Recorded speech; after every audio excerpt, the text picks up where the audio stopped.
Hello दोस्तों, तो स्वागत है आप सभी का फिर एक बार हमारे चैनल टारगेट विद आरजे में। तो कैसे हो सभी उम्मीद करता हूँ सभी बहुत अच्छे होंगे और बहुत अच्छे से अपनी पढ़ाई कर रहे होंगे, क्योंकि आज हम बात करने वाले हैं एसएससी जीडी के बारे में।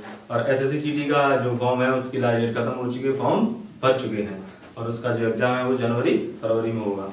तो बहुत ही कम समय बचा है एग्जाम की तैयारी करने के लिए और काफी समय से मुझे लगता है जो पढ़ाई के प्रति समर्पित होंगे बच्चे वो अपनी पढ़ाई अच्छे से मेंटेन किए होंगे। तो अब आपकी सहायता के लिए आज 5 तारीख से हम लोग इसी चैनल पर एसएससी जीडी के लिए क्लासेस स्टार्ट करने वाले हैं। तो मैं आप सभी को पहले बता दूं कि हमारी क्लासेस कौन सी कितने बजे से स्टार्ट होंगी और कौन सा सब्जेक्ट कौन कौन पढ़ाएगा, ये सभी और ये सभी चीजें आपको बता रहा हूँ। और इसके बाद जो है एसएससी जीडी का जो सिलेबस है कौन सा सब्जेक्ट का कितना वेटेज है और वो सभी चीजों पर आज खुल के चर्चा करेंगे। तो आइए स्टार्ट करते हैं।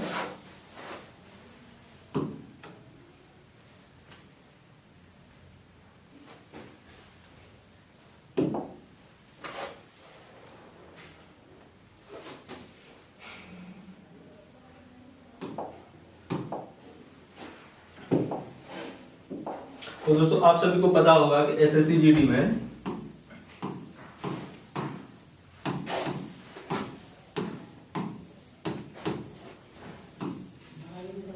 जो नंबर ऑफ क्वेश्चंस होते हैं वो होते हैं 80 और वो भी 4 सब्जेक्ट में डिवाइड होते हैं। पहला है हिंदी, दूसरा है गणित, तीसरा है रीजनिंग और चौथा है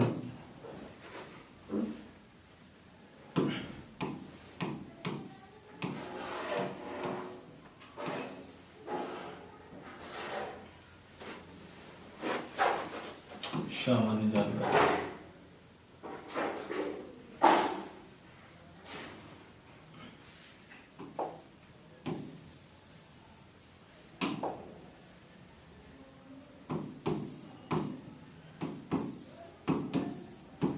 सामान्य विज्ञान या जिसे जीएस बोलते हैं उस सब पूरा का पूरा मटेरियल आ जाता है इसमें। तो अब देखते हैं कि इसमें जो हिंदी है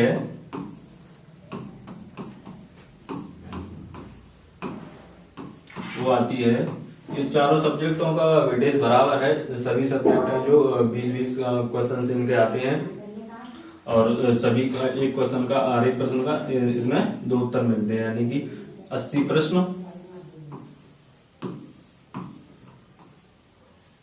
और 160 अधिकतम होते हैं।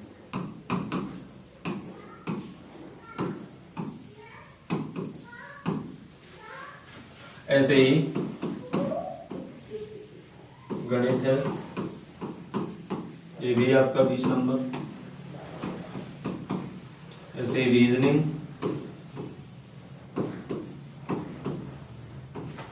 ये भी आपके 20।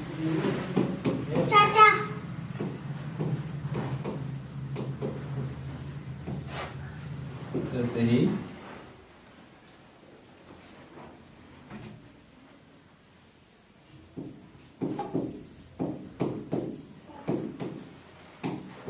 ये भी 20 नंबर। आप इसमें से चूज करते हैं हिंदी प्लस इंग्लिश। तो जाहिर सी बात है यूपी बोर्ड से जितने भी बच्चे होंगे वो हिंदी चूज करते हैं, क्योंकि इंग्लिश का भी इसमें एक ऑप्शन होता है। जो बच्चे सीबीएसई बोर्ड से पढ़े हुए हैं वो इंग्लिश भी चूज कर सकते हैं। जैसा आपने फॉर्म फिल किया हुआ तो उसमें ऑप्शंस आते हैं। तो अब देखते हैं इसमें कि यानी कि हिंदी 20,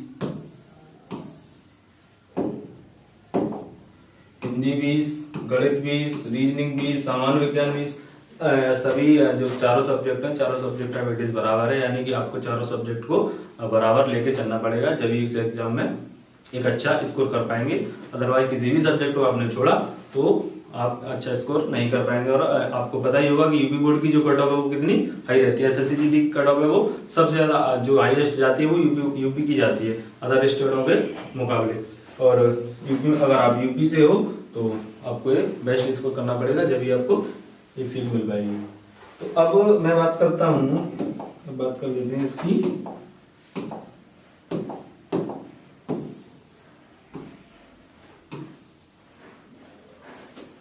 यानी कि हम लोग जो है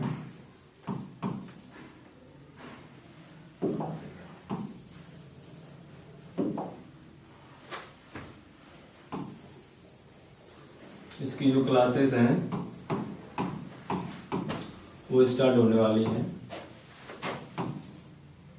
5 नवंबर से। इसी चैनल पर आपको चारों सब्जेक्ट की क्लासेस देखने को मिलेगी, क्योंकि अब आप हमारे साथ जुड़ेंगे तो आपको पता चलेगा कि इस पे कैसा कंटेंट दिया जा रहा है। और मुझे भी पता है, और जो हमसे जुड़े हुए जो सर हैं अब वो भी एक अच्छे लेवल के टीचर हैं, और उन्हीं के थ्रू अब आपके उन्हीं के नेतृत्व में आपको तैयारी करने को मिलेगी। ठीक है, तो 5 तारीख से बने रहिए हमारे चैनल पर, तो आपको आगे वीडियो देखने को मिलती रहेंगी। और एसएससी जीडी से जुड़ी सभी महत्वपूर्ण जानकारी, जो भी महत्वपूर्ण जानकारी SSC GD plus UP plus plus UPSI या रेलवे अदर कॉम्पिटेटिव एग्जाम किसी भी एग्जाम के लिए अगर आप क्लासेस अटेंड करना चाहें तो आपको निश्चित ही फायदेमंद साबित होंगी।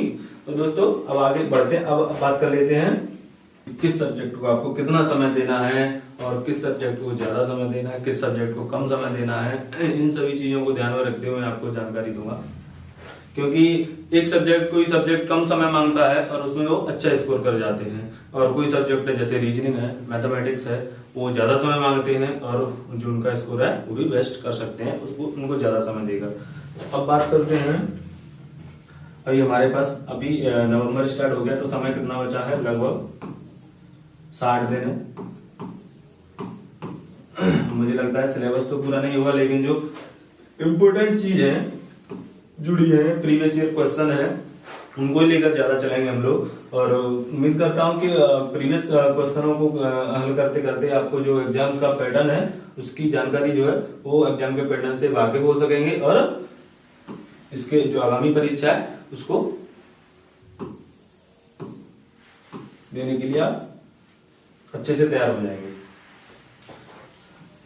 क्योंकि आजकल सरकारी नौकरी जो है आज हर एक बच्चे का सपना है, हर एक का नहीं, जो बच्चे कॉम्पिटेटिव फील्ड में जो उतर चुके हैं और या जिनको जल्दी होती है नौकरी पाने की, जो उनका बैकग्राउंड अच्छा नहीं होता है, या फिर जो एक हाईएस्ट फैमिली से बिलोंग नहीं करते हैं, जो मिडिल क्लास फैमिली या लोअर क्लास फैमिली से जो बच्चे हैं, उन सभी का ये है कि अगर एक परिवार में एक गवर्नमेंट जॉब आ जाए तो उनका जो परिवार है वो सिक्योर हो जाए। और जाहिर सी बात है आजकल के जमाने में सरकारी नौकरी की वैल्यू काफी है,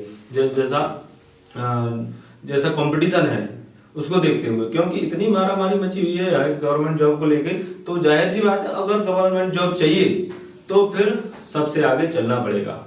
सबसे आगे का मतलब सबसे ज्यादा जो लोग साथ में पढ़ रहे हैं या हमारे आसपास जो भी पढ़ रहे हैं या जो भी पढ़ रहा है, अब अपने आप को जब तक आप खुद संतुष्ट ना हो जाओ कि हमें इतना हमने 5 घंटे 6 घंटे 8 घंटे 10 घंटे कितनी भी पढ़ाई की, अब मेरे लिए आज पर्याप्त है, या जो भी टारगेट रखो उसे पूरा ना कर लो तब तक आपको रुकना नहीं चाहिए और ना ही रुकना है।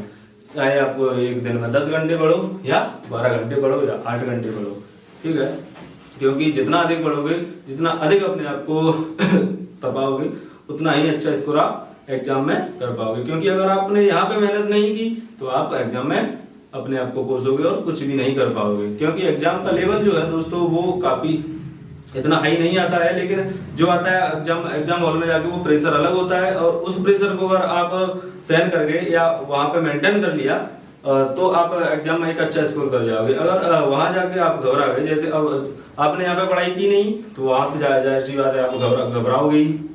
और जो अगर आप यूपी या यूपी से लगे हुए किसी भी स्टेट से बिलोंग करते हैं तो आप यूपी राजस्थान एमपी है, हरियाणा है, इन सभी स्टेट की जो कट ऑफ है वो एक हाईएस्ट लेवल पे जाती है। तो इन स्टेटों में जो कंपटीशन है वो बहुत ज्यादा हाई है। क्योंकि अगर आप अच्छा स्कोर नहीं कर पाए तो मुझे लगता है अगर आप अच्छा स्कोर नहीं कर पाओगे तो किसी भी काम में नहीं आने वाली आपकी तैयारी। क्योंकि अगर आप फेल हुए तो क्या फायदा, आप चाहे 1 नंबर से हो या 10 नंबर से, आप फेल ही हो।